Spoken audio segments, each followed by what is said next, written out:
Good afternoon, everybody. Welcome back to the Crypto Sherpa Show, where I cover the latest cryptocurrency news articles to keep you informed on what is going on in the crypto space. Hope everyone's having a great... Man, what day is it today? It's Wednesday. It's hump day. We're halfway through that work week. You guys can do it.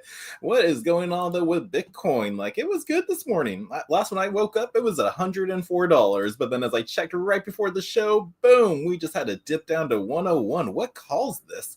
Oh, looks like we have an analyze article right here that I didn't even notice. Let's click on it and see what's going on. Let's see. So ETF inflows and supply squeeze. Well, accumulation versus selling, mid-tier rares, regulatory momentum, US, UK. So that's bullish news going on there. So why is the price dipping? Do not know, but let's go through some of these articles. But beforehand, let me just check good old Twitter online. I want to make sure we have a nice, crisp quality video because sometimes my little switchboard doesn't like doing that. And let me switch on back over here. I see we're loading. I just want to be sure that what I do show you guys will come up nice and crisp and clear. But first up here on Twitter news, we have just in Taiwan Congress legislator announces its central bank has committed to studying Bitcoin as a strategic reserve. They also committed to piloting a Bitcoin treasury. So that's bullish news. I don't know why price is dipping. So we got that treasury guys going on. Then we also have, let's see, Justin, UK reform leader Nigel Farage promises to create a Bitcoin reserve if he is elected prime minister. So there's some bullish and hopeful news in the UK, but still a lot of stuff's going on down there.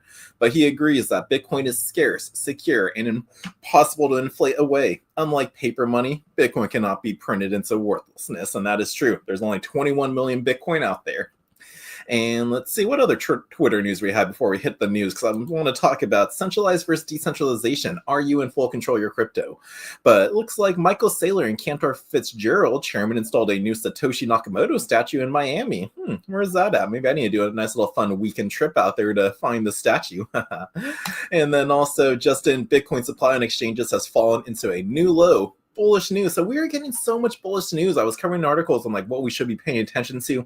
Not like yesterday's article where it was oh, the McRib is out. That means Bitcoin's bullish. It's no, that's not a true catalyst point. That's not the news. That was just a little fun article that just came up because of it. But no, we want to pay attention to is the government shutdown over, how are ETF inflows, exchanges, outflows on exchanges. That's always bullish news as well. Adoption going on. We got countries like Taiwan planning to test out a strategic reserve. So it's this is all bullish news right there.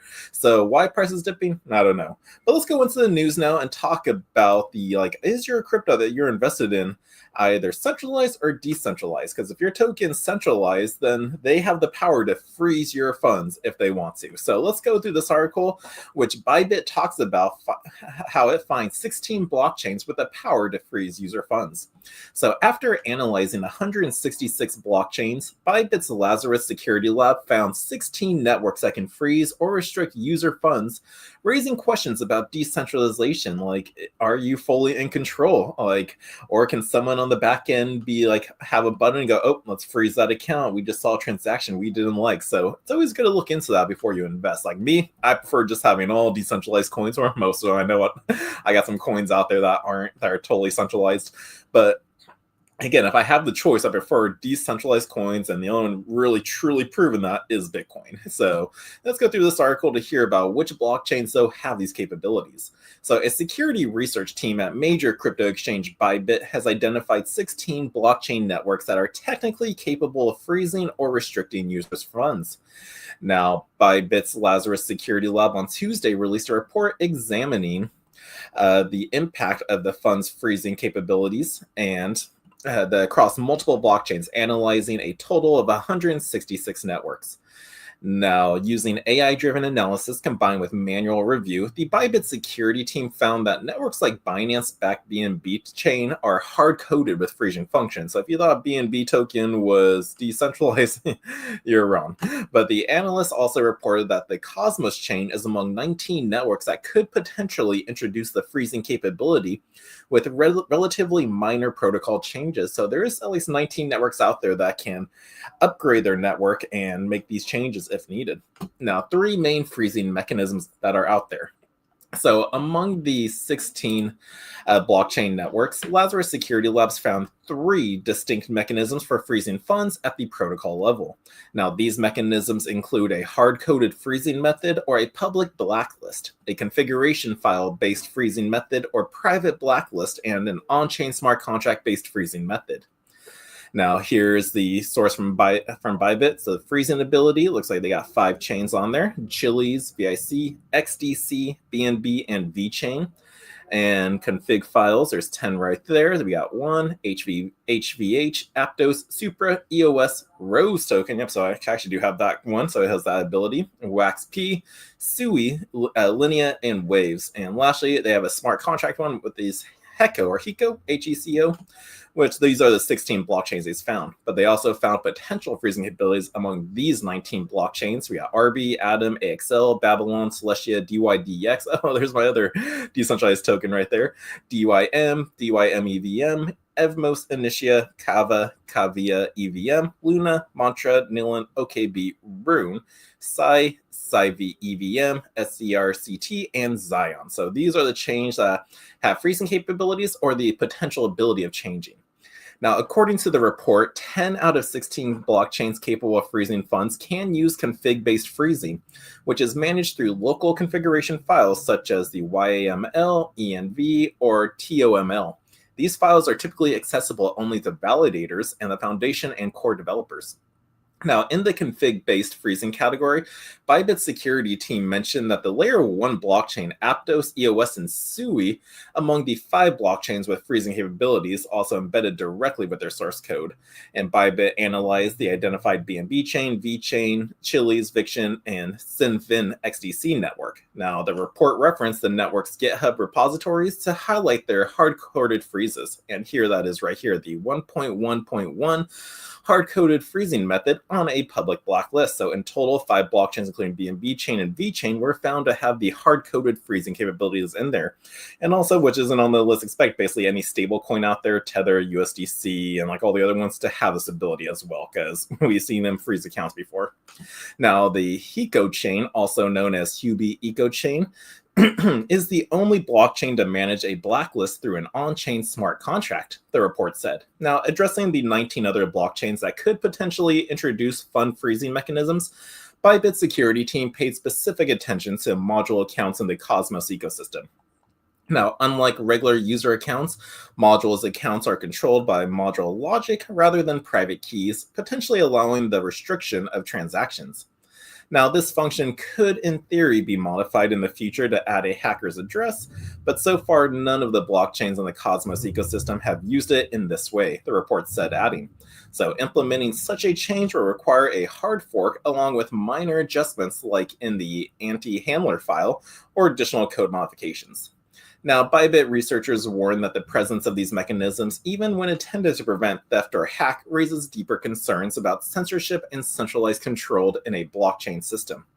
Now, the findings add to the growing debate about whether decentralized networks remain so in practice as more projects integrate emergency controls, compliance modules, and admin-level privileges that blur the line between security and centralization. Now, the report came months after Bybit suffered a $1.5 billion cold wallet hack, one of the largest security incidents the crypto industry has ever seen, and with coordinated efforts of partners like Circle, Tether, Thorchain, and BitGet, the community managed to freeze 42.9 million of the exploited funds, while the METH protocol recovered CMETH tokens worth nearly 43 million. So sometimes in these precautions, like it is good for these situations, but again, how much blockchains and cryptocurrencies out there when they're being created are solely focusing on decentralization anymore? Because again, some of them realize they do need like kind of like a hybrid decentralized and centralized method to have some control out there. But again, if you're worried though about this, just stick with Bitcoin. It is truly decentralized. No one can freeze your wallet or control unless you leave it on the exchange. And that's why we say don't leave your cryptos on the exchange, because they're the ones who hold the private keys. So again, this is something always to look out for when you're getting involved with cryptocurrencies and investing. It should just be a part of your tokenomics research, like how much supply is there? Is it centralized or decentralized? How many validators are out there? What's its token volume? How much of it is being traded? So there's so much to that goes into it when you're doing your research, but just do not forget to check if it's centralized or decentralized, because if that really matters to you, you're going to want to look that up. But that is our first article, just talking about centralization and decentralization, which is better, which is worse. I know some centralization works out, but that is our first article for you. Now let's talk about Ethereum's upgrade that's set to come out December 3rd. So yes, Ethereum Fusaka upgrade is set for December 3rd. Now what does this mean for Ethereum? So Ethereum is gearing up for one of its most important moments in years. On December 3rd, the network will roll out its Fusaka upgrade, a major leap designed to fix the blockchain's most persistent challenges, which is scalability. Now, many in the crypto community believe this could redefine how Ethereum handles transactions, layer 2 networks, and overall performance. Now, what is the Fusaka upgrade? Well, the Fusaka upgrade is Ethereum's largest bundled update since 2022. Introduced 12 Ethereum improvement proposals focused on scaling, network efficiency, and data management. Now, the Fusaka upgrade will expand Ethereum's block capacity from 45 million to 150 million gas, marking a significant increase in the network's bandwidth. But the real innovation lies in two new systems. We got Pure DOS and Verkle trees. Now, Pure DOS will allow the Ethereum to process layer 2 transactions faster and more efficiently by sampling data instead of requiring every node to download the full transaction on the block. Meanwhile, Verkle trees will make blockchain storage lighter and easier to verify, cutting down the computational load for validators.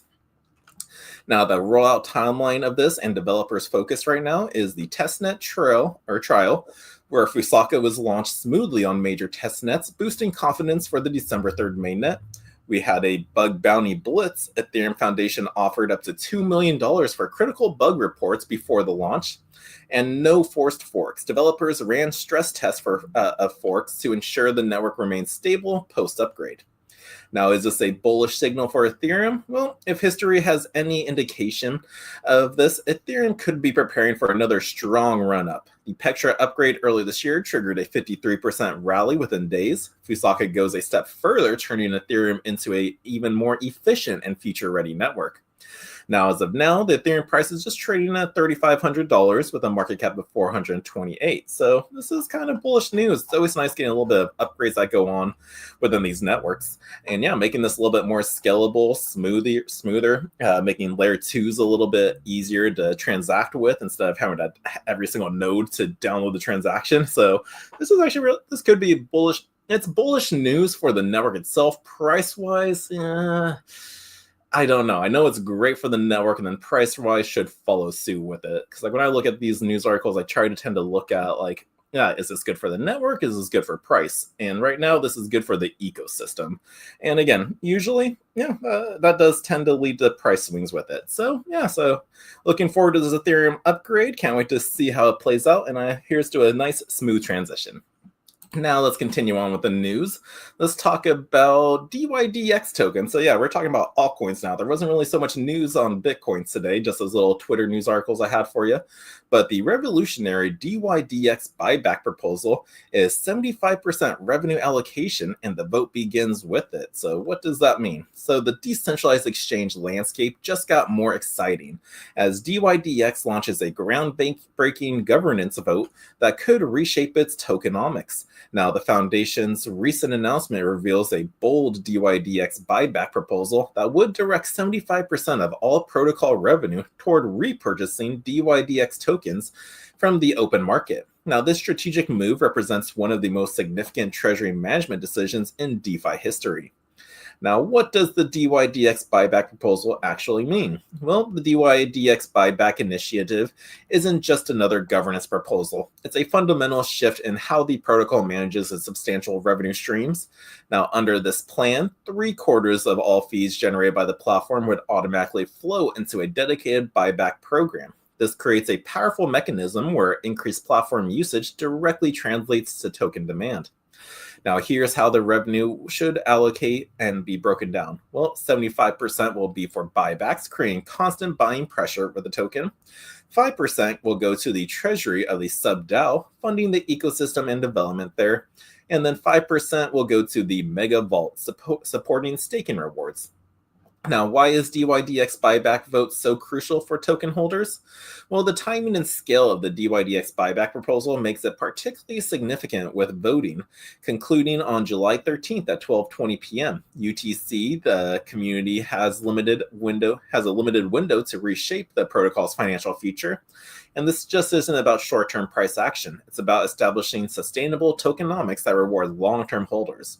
Now, successful implementations of the DYDX buyback program could create several key benefits: reduce circulating supply over time, increase token scarcity and value, stronger alignment between protocol success and token appreciation, and enhance confidence from the institutional investors. Now, how does the DYDX buyback compare to traditional corporate buybacks? Well, the concept of buybacks isn't new in traditional finance. The DYDX buyback approach brings unique advantages to decentralized world. Unlike corporate shares and repurchases that primarily benefit executives and large shareholders, the DYDX buyback program operates through transparent on-chain mechanisms that benefit all token holders proportionately. Now, the beauty of this DYDX buyback strategy lies in its automation and transparency. Every trade on the platform contributes to the buyback fund, creating a virtuous cycle where the platform's growth fuels token demand. Now, this represents a revolutionary approach to value, distribution, and decentralized ecosystems. Now, what challenges could the DYDX buyback program face? Well, despite this exciting potential, the DYDX buyback proposal isn't without potential hurdles. We have governance participation rates, market volatility, and regulatory considerations all play a role in determining the program's success. However, the structural approach with clear allocations to both buybacks and ecosystem development shows thoughtful planning. The 5% allocation to Treasury sub-DAO ensures continued protocol development, while the megawatt allocation maintains staking incentives. Now, this balanced approach addresses multiple ecosystems and needs simultaneously, making the DYDX buyback proposal more sustainable than just simple redistribution models. Now, in conclusion, this is a defining moment for decentralized governance. Now, is this, again, truly decentralized governance, but the token may not be decentralized, as we found out in our first article on the blockchains with the capability of freezing. And where is it? Where were you at? I know I saw you right here. Oh, wait, I'm DYDX. So, okay, so it still is decentralized right now. It has potential for freezing abilities in their tokenomics. So just keep that in mind. But the DYDX buyback vote represents more than just a financial decision. It's a test case for sophisticated treasury management in DeFi. If successful, this model could set new standards for how decentralized protocols manage their resources and create value for token holders. The outcome on July 13th could influence similar decisions across the entire crypto ecosystem. Now, frequently asked questions with DYDX. When does the DYDX buyback vote conclude? It already ended at 12:20 p.m. on July 13th. What percentage of revenue goes to the buyback program? That was 75%, which we talked about. How will DYDX buyback affect token prices? Well, there's no guarantee that exists, but buyback typically creates buying pressure on there. Can regular users participate in the governance vote? Yes, any DYDX token holder can participate in the governance process through the official DYDX governance protocol. Now, what happens if the DYDX buyback proposal fails? Well, if rejected, the current revenue distribution model continues unless the community proposes and passes an alternative arrangement. And then how often will the buybacks occur under this program? Well, it's a continuous buyback as revenue accumulates through specific implementations, and found that this analysis of DYDX buyback proposal helpful. Share this news article, but yeah, so it should be continuous as long as it goes through. But yeah, so there was a vote going on. DYDX going to be doing some buybacks, and yeah, let's see how it affects the price on that. So there you go. Now, lastly, before we take a quick commercial break, let's talk about Trezor. Is this crypto wallet safe? Me personally, I love it. I've had it for 5 years now. My dad's had his for 7 years. No problems at all. Simple device and everything to use compared to Ledger. But I find it safe. But let's go through this article and talk about, is it safe? Let's see what the other people say. Me, I think it's good, but let's see what CoinPaper says. So let's learn whether Trezor is truly safe and how this leading hardware wallet helps protect your cryptocurrency through offline storage and strong encryption. Now, when it comes to storing cryptocurrency securely, hardware wallets like the Trezor have become a popular choice among self-custody believers. But the question remains, is Trezor safe? With stories circulating online about folks saying that their Trezor wallet was hacked, it's worth digging into the details, the good, the bad, and the practical steps you should take to protect your assets. So, what makes Trezor safe? Trezor uses the standard hardware wallet model. Your private keys are stored on the device. That is offline, never online. So, they never directly just sit on your computer connected to the internet. And that means, in theory, hackers who compromise your PC can't directly steal your keys. Now, the device supports a PIN and optional passphrase layer, which means even if someone physically acquires the device, they still face an additional barrier. The design is open source and well documented, which helps in transparency and review by the crypto community. So yes, many aspects of Trezor's architecture lean strongly towards safe, provided you follow the proper practices. Because again, you can have all the safety in the world or the best device out there, but one simple mistake, like you click on a phishing link, you shared your seed phrase out there, it's gone. It doesn't matter how good your wallet is. So it's user error that you got to be on top of. But what should you watch out for? Well, to maximize your safety when using Trezor, here are some of the key things you can do. First, again, never share your seed phrase with anyone. This is the master key to your wallet. Anyone with it can restore the wallet elsewhere and sign transactions. Second, use the passphrase feature. This allows you to add an extra secret word or phrase on top of your standard backup. Think of it like splitting your seed phrase into 2 or more parts, like how in Harry Potter, Voldemort split his soul into the Horcruxes, for those who actually watch Harry Potter. But you could split your seed backup into multiple shards or multiple secrets to reduce the risk. And if someone finds your base seed, they still can't access funds without the price phase. I think that part for number 2 is kind of overkill, but hey, if you want the extra protection and you can manage that, go for it. Me, I'm all about just writing my seed phrase down on a sheet of paper and then keeping that completely safe. I ain't pulling that out. I got an email from Trezor. Oh, we got an upgrade here. You're going to want to do that. Never click on those links, guys. I will only pull out that seed phrase in case my Trezor device broke or forgot the password to it. That is the only time that piece of paper comes out. So you got to keep it safe. But if you want to do that second option, split up the seed phrase, go for it, but I don't do that. But third, buy from official channels, making sure the device is a brand new and unopened and tampered.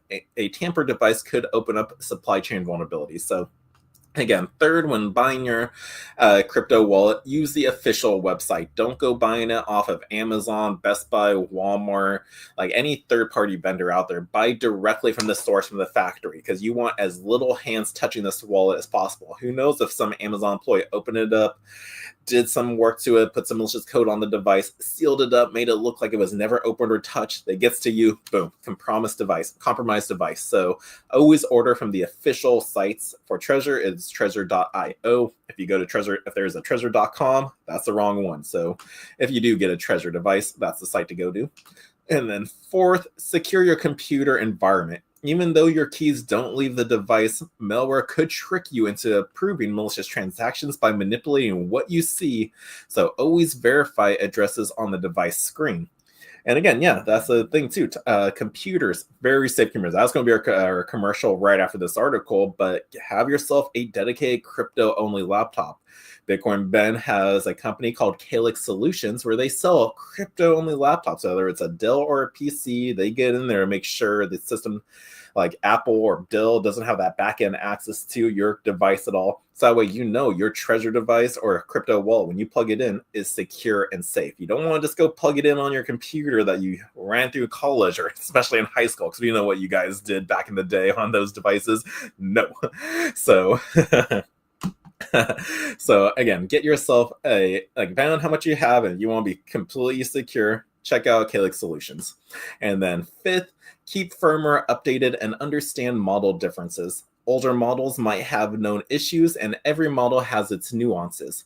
So finally, don't just rely on the hardware wallet, which equals risk minus free.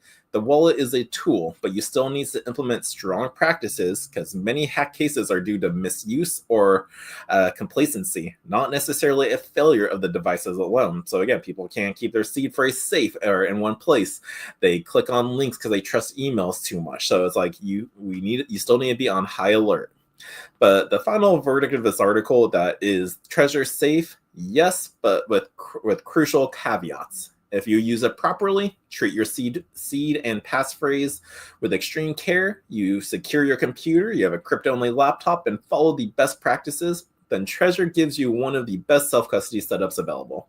Now, the architecture is sound and many users use it successfully for years without incident. However, no system is 100% bulletproof. The fact that users do report funds being drained means you must approach with seriousness and assume you are the biggest weak point in the chain.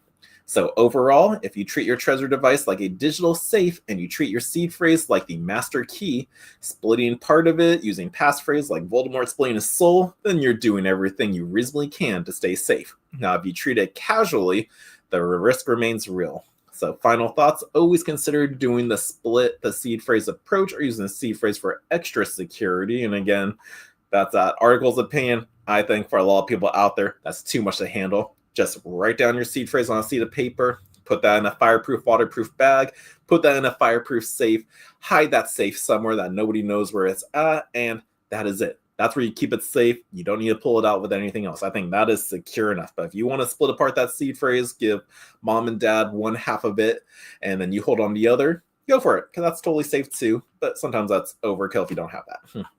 And then also stay alert for phishing, fake websites, copy-paste address substitutions, and untrusted firmware. And like I said, fake websites. If you buy a Trezor device, their official website is trezor.io.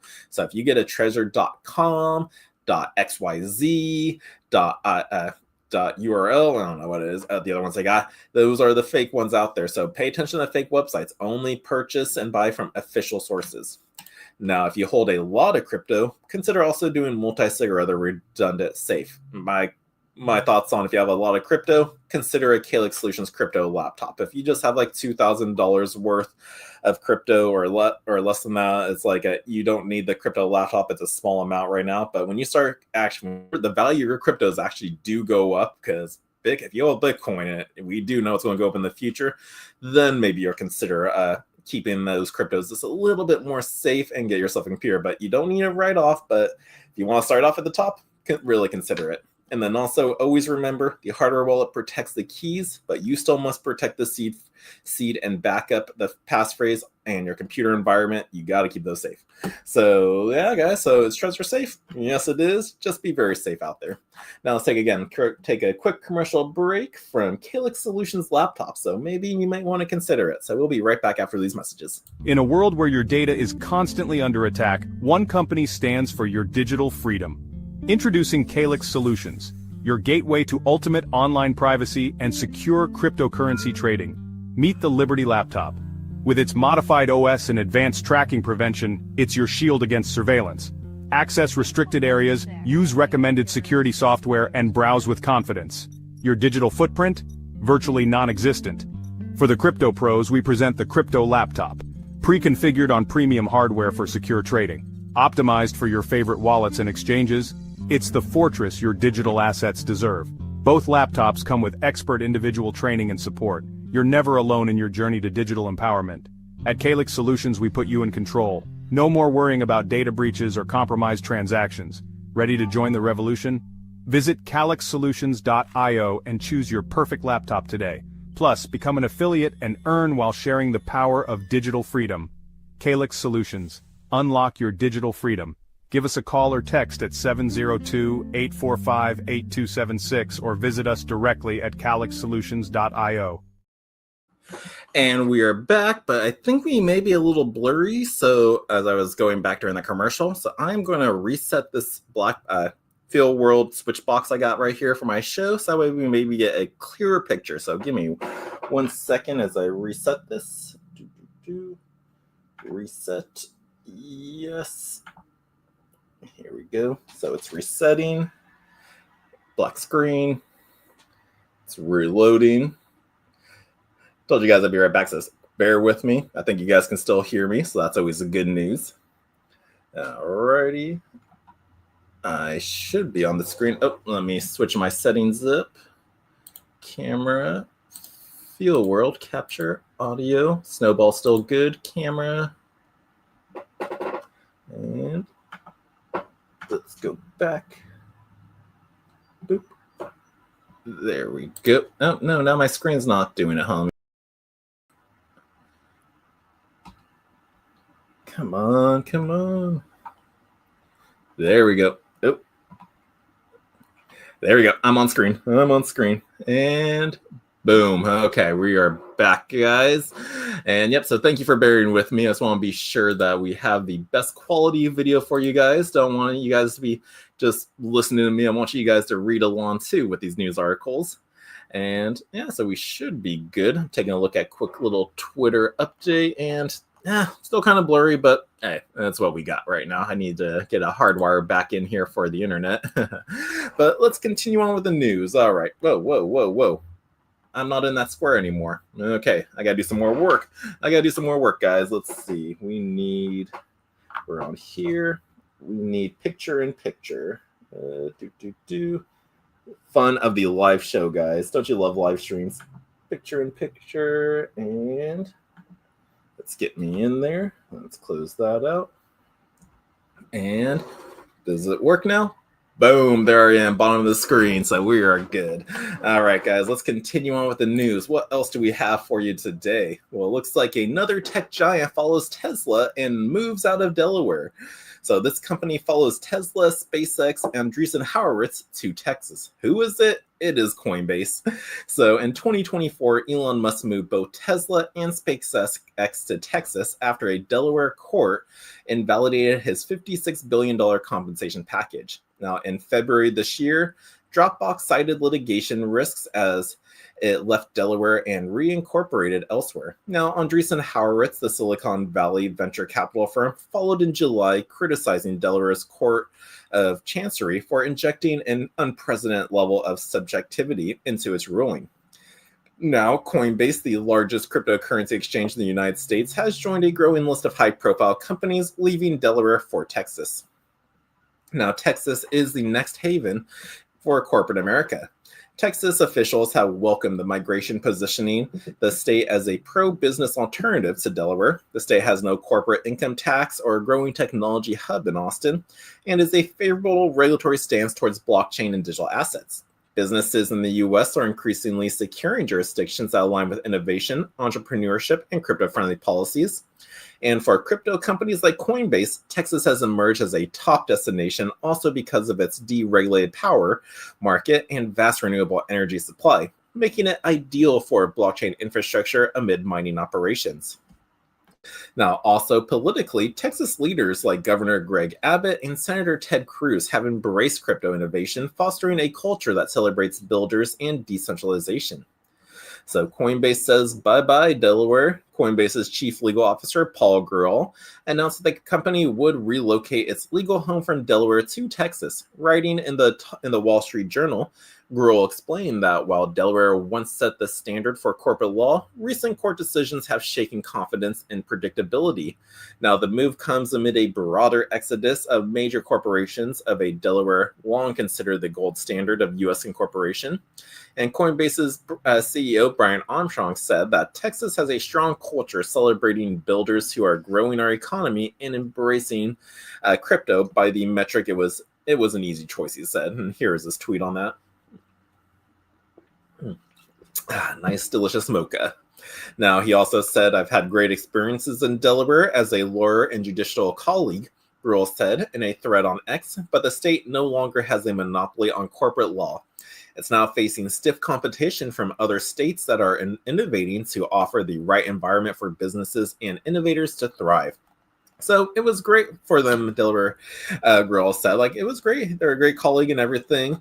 But again, just they haven't innovated yet with the rules and changes for the future are going. Because again, like the last couple of years, it's been stifling innovation. It's like, okay, we want crypto, but nobody was really doing it. But now there's other states actually putting forth some like crypto-friendly policies and rules out there. So it just makes it ideal to make the switch. It's kind of like having an old phone plan. Like I would stick with my phone plan for so long and then not realizing when I go for an upgrade, it's like, you have an upgrade and you can get a lot cheaper fees too if you just re-sign up. So it's like, I kind of missed out on that. So yeah, so this is like Coinbase is moving with other giants out there. Texas is very crypto friendly. I think they have a strategic reserve out there as well already, and it's booming with crypto miners, vast energy supply, so it's just an ideal place to go. But that's Coinbase moving over to Texas. Now let's talk about JP Morgan rolling out its JPM coin for faster payments on the Base network. So yeah, we heard about JP Morgan having its own coin coming out, and I think it's finally out. So JP Morgan Chase has officially launched its long-awaited USD-denominated deposit token, JPM coin, on Base Network, which is an Ethereum Layer 2 network. The rollout led by Connexus by JP Morgan has opened JPMD to institutional clients. It will enable them to send and receive funds around the clock with near-instant settlements. Now, JP Morgan launches JPMD for institutional use with 24/7 settlements. JP Morgan revealed it began testing the deposit token in June, running pilot transactions on Base to ensure smooth performance and security. Now, after proving its reliability, Connexus announced that the system is now open for institutional use, offering 24/7 near-instant settlements. Now, in its statement, JP Morgan confirmed that the industry leaders such as B2C2, Coinbase, and MasterCard participated in the pilot program. Now, their involvement shows how traditional finance and blockchain technology are starting to work together in real practical ways. Now, JP Morgan brings back bank deposits to the blockchain, and its core, JPMD, is a digital representation of JP Morgan's existing bank deposits. Now brought on-chain, this means that each token corresponds directly to the deposit held within JP Morgan's regulated banking system. So unlike traditional stablecoins issued by fintech firms or crypto-native companies, JPMD operates within the boundaries of regulated banking and KYC frameworks. Now, this structure provides institutions with the speed and transparency of blockchain transactions. It also maintains the security and compliance expected from the world's largest bank. With JPMD, payments can move across a public blockchain in seconds instead of taking hours or days. And this gives companies faster access to funds, better control over cash flow, without stepping outside the traditional banking protection. Now, JP Morgan plans to go further than just a dollar-pegged token. According to a report from Bloomberg, the bank plans to expand its deposit token offering to additional blockchains and currencies. Like JPMD, the bank has registered a new trademark, JPME, which hints at a forthcoming euro-denominated deposit token in the future. Now, this shows that JP Morgan aims to create a multi-currency tokenized deposit ecosystem for institutional finance. And even though it's tokenized, be prepared that it will be centralized and probably have these like freezing capabilities on there. So just be aware of that. Now, banks unite to bridge traditional finance and blockchain networks. So in a parallel with this new token rollout, DBS Bank and Connexus are developing a system that will let these deposit tokens move between public and private blockchains. The interoperability framework will connect different types of blockchain networks, and this would allow institutions to transfer assets securely and efficiently, no matter which network they use. Now, this collaboration shows that major banks are not just experimenting with blockchain, they are actively shaping how it fits into the global finance. Meanwhile, JP Morgan is not the only bank moving into this direction. BNY Mellon has been exploring ways to use tokenized deposits for blockchain-based payments. In the United Kingdom, Barclays, Lloyds, and HSBC are running a pilot to test digital versions of the sterling deposits. Now, these projects all point toward the same goal, which is to make traditional money work better through blockchain technology. So again, guys, institutions are on board. They're rolling out with these technologies. They're coming out with their own coins out there. And then eventually, it's just going to be all Bitcoin too. Like, we're going to try things out. This is like kind of their way of just getting in the works on it. So down the road, like, they're going to probably want a better token, or they're just going to have to start using it. Not just they're going to want it, because they're definitely going to prefer their coin over anyone else's because they have more control of it. But they're going to want to try to tap into the market, people who are holding Bitcoin, that then they'll be on their balance sheets too. So it's happening, guys. Adoption's going on worldwide, and it's happening faster than ever. Now, lastly in the news, let's see. We have Russian crypto scammer and wife found dead in UAE after an apparent revenge attack. So don't do the crime, because you're going to get some people on your back, and this could happen. But Roman Novak was convicted for a multi-million-dollar scam in 2020 and had reportedly defrauded further victims since leaving prison in 2023. So, a convicted Russian scammer, a crypto scammer, and his wife have been found dead in the United Arab Emirates after the pair met with a group of men posing as investors, according to reports in Russian media. Now, Roman Novak from Leningrad had been sentenced to 6 years in prison in Moscow in 2020 following investment scams in which he defrauded victims of millions of dollars in cryptocurrencies.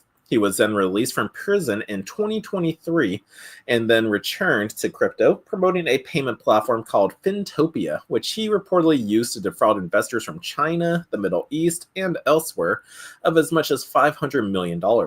He then fled to Dubai, where in October of this year, he and his wife Anna met with a man posing as an investor, traveling by car to a villa on the outskirts of the city. Now, at the villa, Novak was confronted by a group of men who demanded access to his cryptocurrency wallets. Now, according to the Russian news outlet Fontanka reports that the assailants gained access to Novak's wallets only to find them empty, after which they murdered Novak and his wife. Their bodies were reportedly dismembered and dumped in bags in the desert surrounding the city of Fujara, with the murderers attempting to cover their tracks by swapping vehicles as they left the UAE for Russia, and in one case, Georgia, the UAE-based police were able to track the group's movements, identify 8 suspects, all whom are Russian nationals.